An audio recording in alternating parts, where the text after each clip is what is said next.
Good morning, everybody, and welcome to another horrific review. Yeah, a bit of a different time, but it's hot as hell. Can't sleep.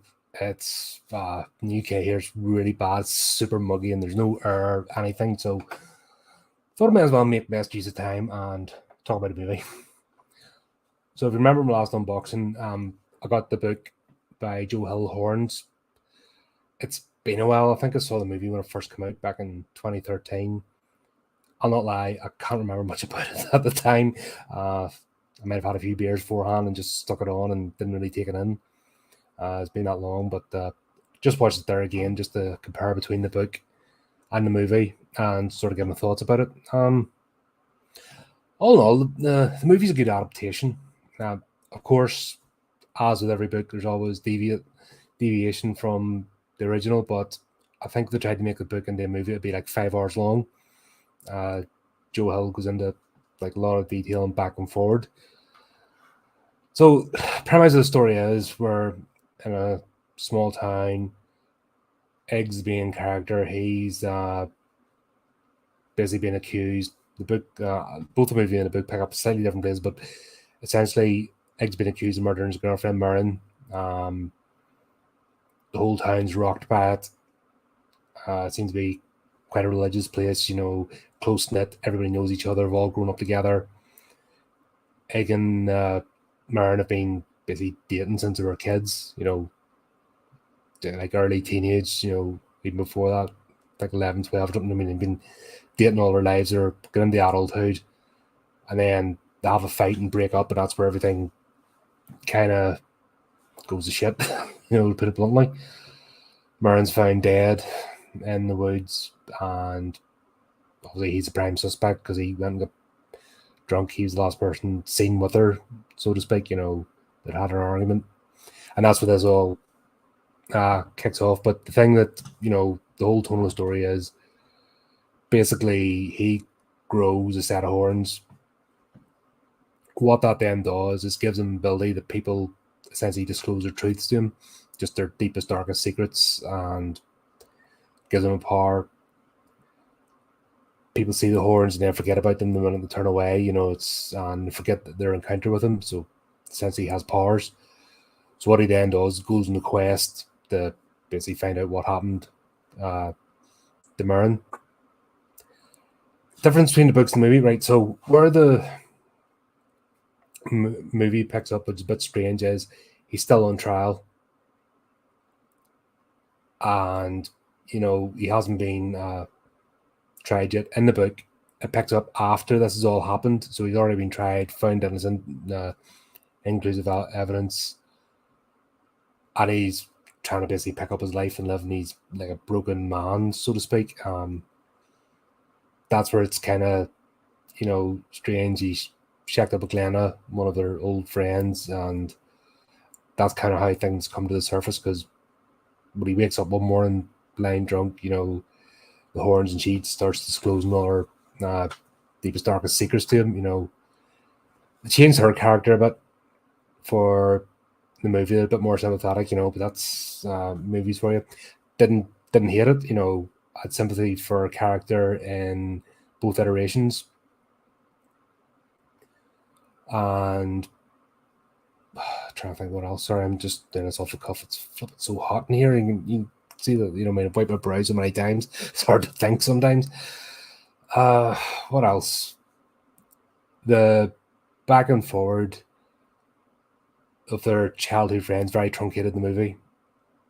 Obviously, the book goes into a lot more details, but the thing that kind of disappoints me is Lee's backstory is told more in the book, and the sort of person he is, and it explains a lot of things. So that's where the movie kind of fell short. But I can also understand, because while they did do flashback scenes, they kind of really had to cut it down for the sake of the movie, or else you wouldn't go anywhere, because obviously, as you know, with books, the author can take their time, go really into detail, and that you get a more in-depth story. What's interesting is as he encounters people, finds out their secrets, their inner demons that they're fighting, and so forth, and gets revelations. and he's not accepting of the power, first of all, and then he, that story progresses, he embraces it, and it works to his advantage. The movie did a few things better than the book, I think. Kept their relationship kind of pure, which the book kind of muddied a bit. Now at the end, the reveal's the same, so that was fine. Joe Hill and Stephen King have this thing. I don't know whether it's a pathological hatred for where they live, or they just think that because everything's set in the town, they both seem to have went the same direction of using their hometown area of Maine, which it's that's why I don't pick up. Normally, I don't pick up authors' sons. Like I don't read Christopher Tolkien stuff. I don't read who's Frank Herbert's son. I tend not to, because there's always that temptation to judge them on the base merits of their father or their famous brother or sister, wife, husband. You know what I mean? I'm always kind of worried of that, and I'm seeing a bit of a pattern here now. It could be that it's not. I mean, I haven't really encountered much Joe Hill stuff, to be honest, but I really like the Black Phone interpretation. I want to get the book, maybe pick up one or two, but I find it very strange the way that like almost hate the people they've grown up with. Just everybody blanket. And I know as a horror writer, they're trying to bring out the dark side of humanity, but at the same time, what the movie did better was show this sense of community at a completely shocked, as in this stuff doesn't happen. The book kind of goes more into the murkiness of people and everyone's dark side, and that's okay, but you can overdo it,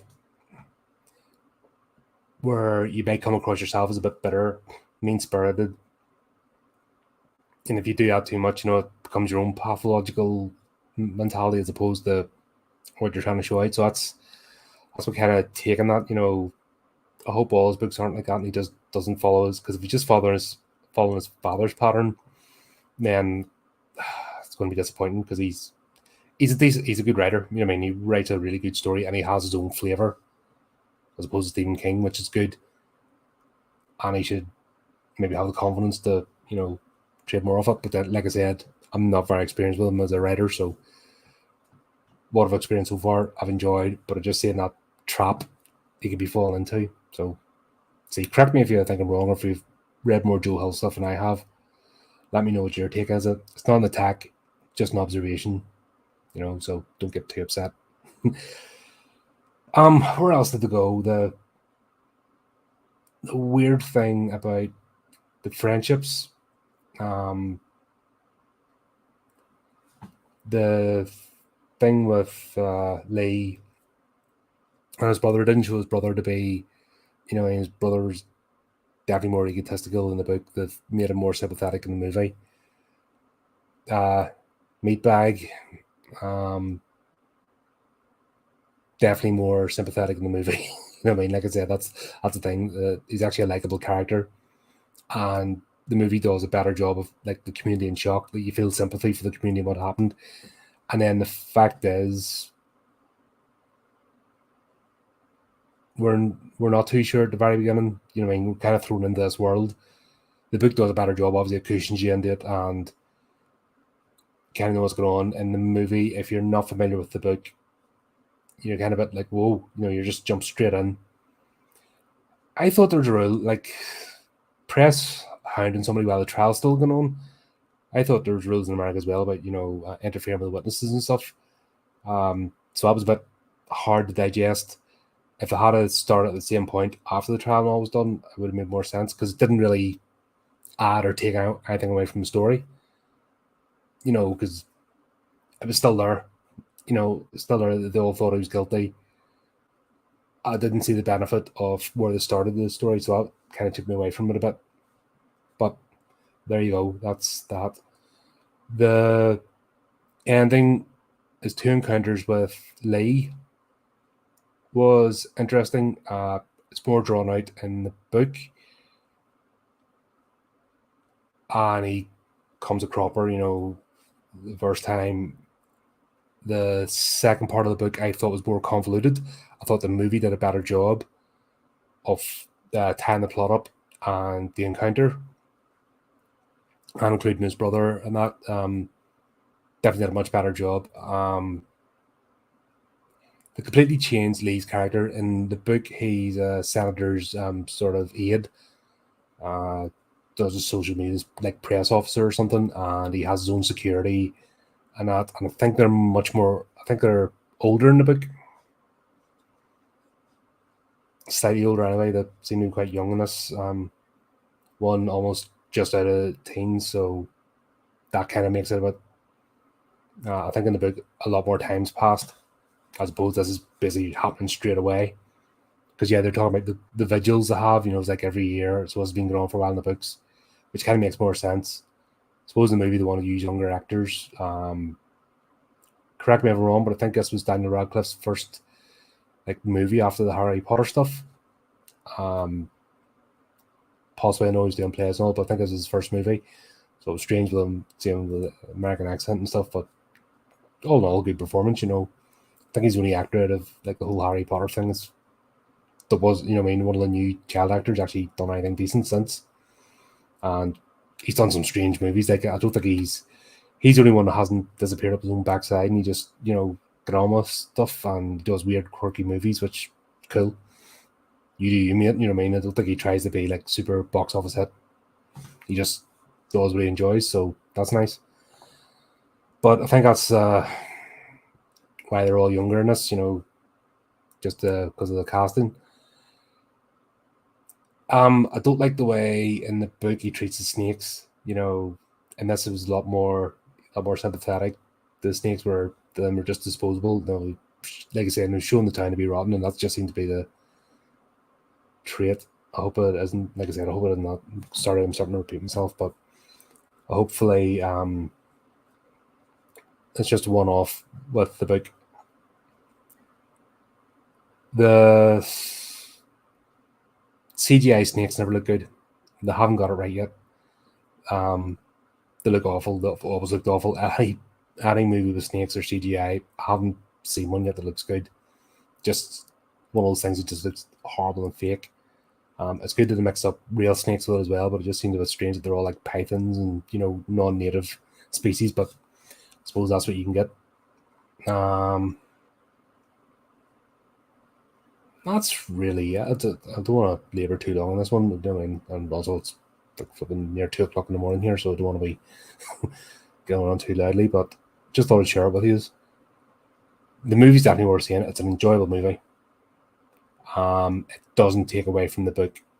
Like I said, there's just probably strange bit at the start, but I actually think it does a better job at the end than the book because it wraps things up a bit better. The book draws out the ending a lot more, so I've actually enjoyed the movie better than the book, which how often do you hear people say that? But the book's good as well, so I wouldn't say not pick up the book. What they've done here is they've managed to make both its own experience, which is cool, and it's not very often you see that. Like normally, when they do a book adaptation, they're usually horrendous or they leave so much out. But so far, I'll tell you one thing actually. My thoughts. So far, I've seen 2 book adaptations of Joe Hill, and they've been far superior than a lot of the stuff with Stephen King. His adaptations, like a lot of them movies, don't stand up well and they look hideous, when you look back at them. But yeah, so far 2 out of 2, 100% amazing adaptations. The books seem to translate more to film. Don't know why it's just by accident or design. I'm definitely is the rabbit hole I'm going to start going down now. I'm excited, but yeah, all in all, great movie, great book. The differences don't take away from each other, and each manages to give its own adaptation. Oh, yeah, the other major difference, the treehouse. The treehouse in the book was like it appeared once and vanished. It was like a otherworldly spiritual thing. The treehouse appeared once, they went up, and then they never went back to it. And this to make it grounded and it's in reality and it's a focal point. But once again, it doesn't take away. You don't lose anything. It just makes sense from scenery, props, and storytelling. Don't forget as well, you have limited time of the movie. A book you can go on forever. So that side of things. And in the book, it didn't really make sense. It was kind of in there like a metaphysical thing, but it didn't. To me, it actually took a wee bit away from the story. The way Joe Hill describes the treehouse, just a small thing. There you go. Right, I'll leave it up there and not bore you any longer. So there you go. There's my take. I enjoyed myself. Both good. Check them both out. And until next time, keep it creepy. Keep it horrific.